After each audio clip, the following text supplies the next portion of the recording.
Hi everyone!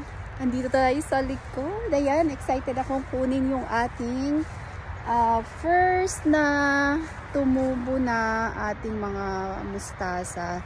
Ayan, ang ganda ng panahon guys.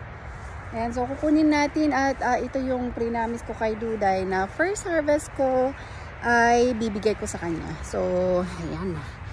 Samahan nyo ako mag-harvest. First time natin kunin to. Ang gaganda. Ayan, oh, look at that. Ang gaganda nila talaga. Ayan, oh. Ang lulusog. Ito yung mga seed ng last year na tanim natin. So, ayan. Ganyan lang siya. Oh, ang ganda, oh. Walang ano yan. Walang pesticide yan. Kasi nga, tumubo lang sila pusa dahil nga dun sa sa mga seed last year. Tapos yan nga, spring na, dami ng ulan, ayan na, lumabas na sila. So, ganun din last year. Hinayaan ko lang din yung mga kasi ang dami kong mga seed. So, hindi na ako nag-save sa mga ito.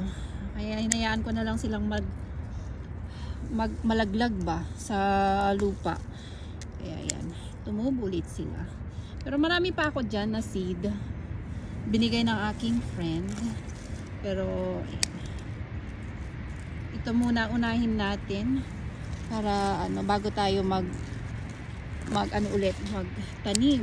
So, tingnan nyo naman. Kaganda-ganda. Ayan, ang dami nila. Ayan, daw si Duday ko. Magsinigang. Salmon ng, ulo ng salmon daw. Kaya yan ang ilagay niya dyan. O, diba? Free at wala pang pesticide. O. Diba? Oh, ang ganda. Ayan, o. Ayan, o. Tingnan nyo to. Ang laki-laki niya.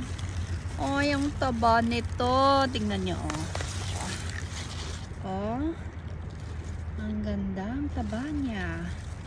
Mataba yung lupa ko. Ayan, pero dadagdagan ko to para for this year. Kasi medyo bumaba na siya. Kaya dagdagan natin ng lupa. Kaya kailangan ko na talagang alisin to para dagdagan ko na yung lupa para makapagtanim ako ng ibang gulay naman. Ayan, natin dyan. O, diba ang gaganda nila? As in talagang ang lulusog nila. O. Fresh na fresh. Oh, pwede na ito. Yan yung natira sa akin naman. Ayan. At least meron na akong bibigay kay Duday. Ayan. Pang sinigang niya. Oh, gosh. Ayan, okay na yan. Ayan, pwede na yan. Bigay ko kay Duday. Yung mga natira, marami pang maliliit pa yan. Okay na yan kay Duday. Ayan. Harvest ko naman siya bukas para sa akin. Magsisinigang naman ako ng manok. Kasi hindi ako pwede sa fish. Ayaw ng asawa ko. Ayan. Hatid natin kay Duday ang ating gulay. Hi! How are you?